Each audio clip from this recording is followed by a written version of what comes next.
Can you grow bok choy in the AeroGarden? Yes, you can. This is like the size you get from the store.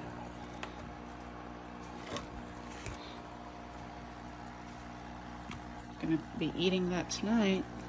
This is another one. So I actually grew 3 of them. 1, 2, and 3. I cut the first and second one off.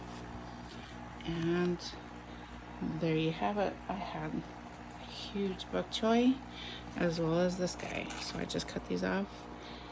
And there we go. And the other thing to note is these they're not compatible.